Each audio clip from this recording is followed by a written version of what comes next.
अस्सलाम वालेकुम। बे औलाद बूढ़े बोने मियाँ बीवी। एक दूर दराज कस्बे में एक बूढ़ा आदमी और इसकी बीवी रहा करते थे। बूढ़ा और बुढ़िया दोनों बोने थे। इन दोनों की कोई औलाद न थी।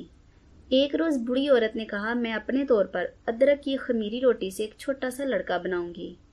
ये कहकर वो काम में जुट गई। सबसे पहले तो इसने आटे को खमीर किया, फिर इसे अच्छी तरह से गूंदा और काटकर एक छोटे से लड़के का जिस्म बनाया। इसके बाद 2 कशमकश इसकी आंखों की जगह लगाई और 3 कशमकश सामने की तरफ बटनों के तौर पर लगा दिए। फिर चम्मच के नोक से बारीक से मुस्कुराते हुए होंठ बना डाले। जब छोटे से लड़के का पूरा जिस्म बन गया तो बूढ़ी औरत ने इसे भट्टी में पकने के लिए रख दिया। कुछ देर बाद इसने बरकी पट्टी का दरवाजा खोला तो अचानक अदरक की खमीरी की रोटी से बने हुए छोटे लड़के ने जोर से बाहर छलांग लगा दी और किचन के फर्श पर तेज तेज घूमने लगा। उफ़्फ़ो! बूढ़ी औरत हैरान परेशान इसकी तरफ लपकी, लेकिन छोटा लड़का तो था बहुत ही होशियार। वो कैसे इसके हाथ आता। इसने एक लंबी छलांग लगाई और घर के दरवाजे से निकलकर भाग खड़ा हुआ। बूढ़ी औरत हक्का बक्का अपने शोहर को बताने के लिए दौड़ी। फिर वो दोनों लड़के की तरफ दौड़े। अब आगे आगे एक लड़का और पीछे पीछे दोनों बूढ़े भाग रहे थे। रुक जाओ, ऐ छोटे अदरक के खमीरी रोटी से बने लड़के, रुक जाओ। लेकिन भला छोटा लड़का कैसे इनकी बात पर का अंदर था। वो तो बस दौड़ता ही चला गया। था तो वो छोटा सा, लेकिन आवाज इसकी बहुत तेज थी। दौड़ते दौड़ते वो अपनी बारीक और तेज आवाज में गाता जा रहा था, दौड़ो वहां, तेजी से दौड़ो, दौड़ते ही जाओ, थक थक के दौड़ो।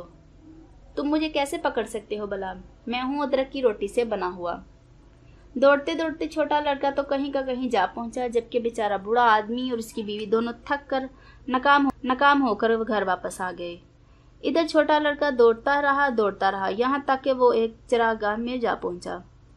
वहां एक गाय की नजर इस पर पड़ी तो वो अपनी भारी और बैठी हुई आवाज में बोली, रुक जाओ है लड़के, क्योंकि तुम मुझे खाने की नहायत मजेदार चटनी लगते हो। लेकिन छोटे लड़के पर कहाँ असर। वो गाय के पास से ये कहता हुआ भाग गया, मैं तो बूढ़े बूढ़ी को भी पीछे छोड़ आया हूँ। तुम बोला मुझे कैसे पकड़ सकती हो, मैं तुम्हें भी पीछे छोड़ दूंगा, समझे कुछ। ए भी गाय। ये कहकर वो आगे से आगे दौड़ता चला गया। एक नदी के किनारे एक घोड़ा खड़ा पानी पी रहा था। जब छोटा लड़का इसके करीब पहुंचा तो घोड़ा जोर से पुकारा, ऐ लड़के रुक जा, मैं देखना चाहता हूँ आखिर तुम्हारा जायका कैसा है। छोटे लड़के ने भी भला कोई तेज दौड़ सकता है। वो तकरीबन फिसलता हुआ घोड़े के पास से निकल गया। साथ साथ वो चिल्लाता जा रहा था, तुम मुझे कैसे पकड़ सकते हो बेवकूफ घोड़े, मैं तो बूढ़े आदमी और इसकी बीवी और गाय को सभी को पीछे छोड़ आया हूँ। घोड़ा बेचारा अपना समूल सरकर छोटा लड़का दौड़ता ही चला गया। दौड़ते दौड़ते वे खेत में जा पहुंचा। वहां एक किसान भी था। इसने जब अदरक की खमीरी रोटी से बने छोटे लड़के को देखा तो तेजी से इसे पकड़ने को लपका।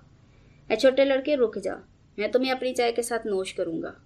लेकिन छोटा लड़का फुर्तीला लड़का किसान की टांगों के बीच से होकर निकला और चीख कर कहने लगा, मैं तो छोटे बूढ़े मर्द, बूढ़ी औरत, गायें और बेवकूफ घोड़े तक को छोड़ आया हूँ। तुम भला क्या चीज हो, मैं तुम्हें भी हरा दूंगा।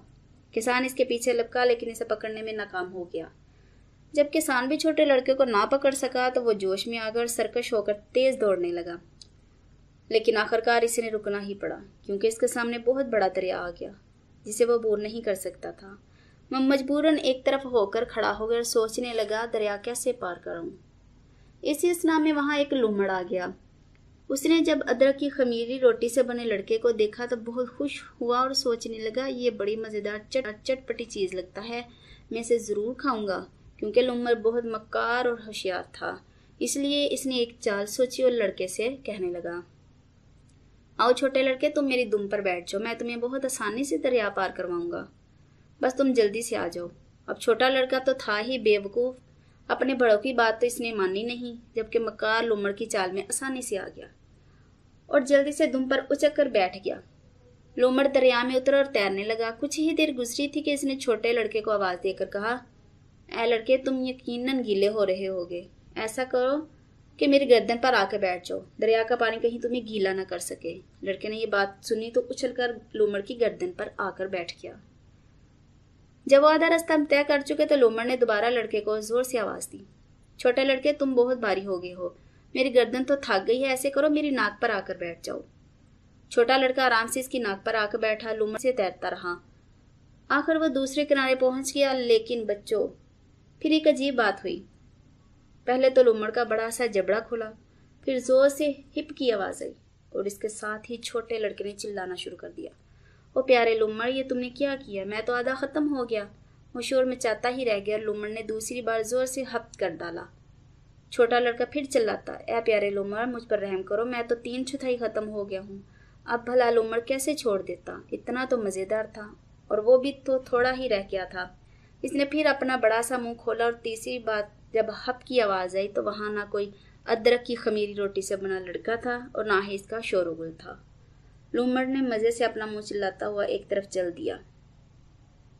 इस बात से हमें यह सबक हासिल करना चाहिए कि हमें अपने हमेशा बड़ों की बात माननी चाहिए।